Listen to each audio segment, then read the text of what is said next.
What's up, guys? So this is part one of what happened to my face. And let me just give you some basics. I am 21 years of age, and I was born in Baghdad, Iraq. I am Middle Eastern. And when I was born, this, I basically just had like a big old lump on my face. Like my nose was like spread out. It was just like this. There was no bones in my nose at all. And basically, when the doctors in Iraq saw me, they told my mom, like, hey, do you want to keep him? Do you want to kill him? Like, what do you want to do?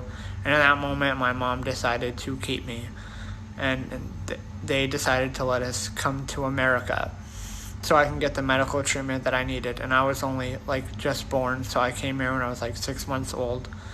And my first surgery, I was about almost 1 year old, and it was, like, a 9-hour surgery to get this whole process of fixing my nose started.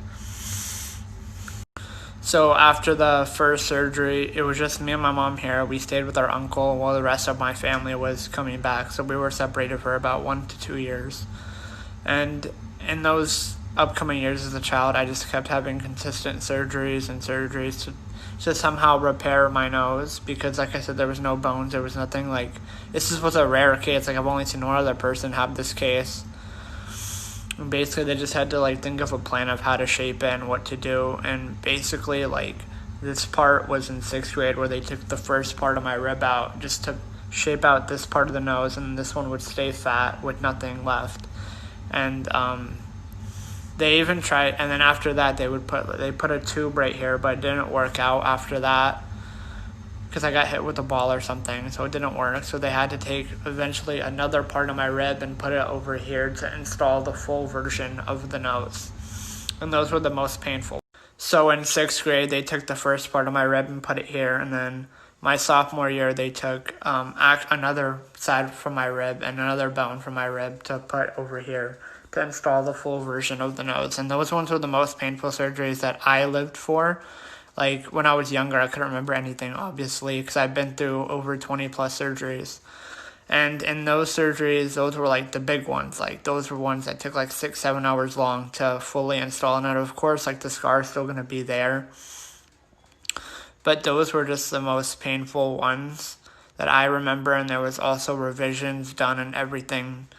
And there was a lot of setbacks during this time. That's why I had to do like 2 or 3 multiple surgeries that would consist of just reinstalling and shaping it out. And even, it's not perfect, but if I showed you a picture of where I started, it's absolutely insane. And it's just like, it's crazy to think about now, but like, yeah.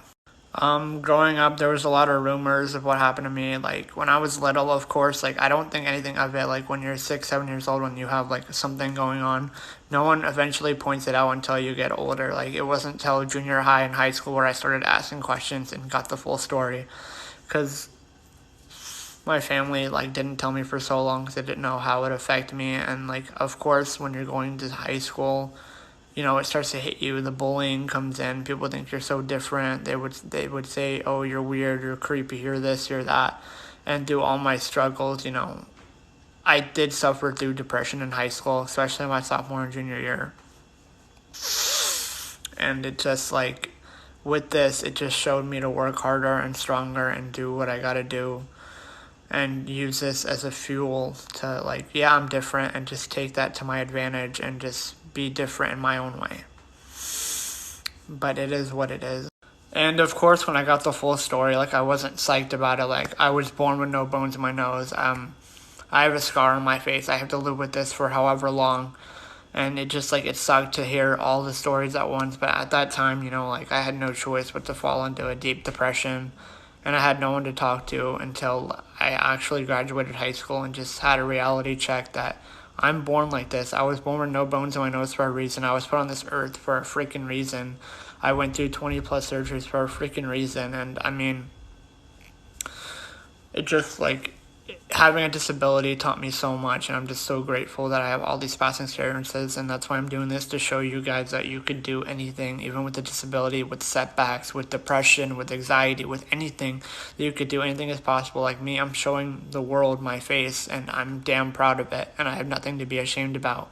And yes, there's hate, but like, that's them. This is me, and that's it. What's up, guys? I wanted to share something with you. This is how I looked like when I was first born. Remember I told you I had the big old blob and no bones in my nose, no nothing.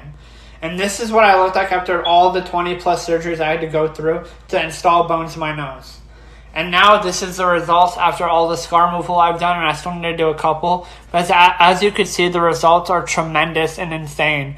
And I show you these pictures because I want to inspire you guys that you are enough, you're beautiful, you're amazing. Anything you want to achieve, you can do it. Who cares what anyone says? Haters are just fans in denial, and that's all we need to realize is that we're all amazing and we can do whatever our heart wants to do, whatever we want to achieve. You want to be a doctor, lawyer, famous person, actor, anything. You can do anything you put your mind to it.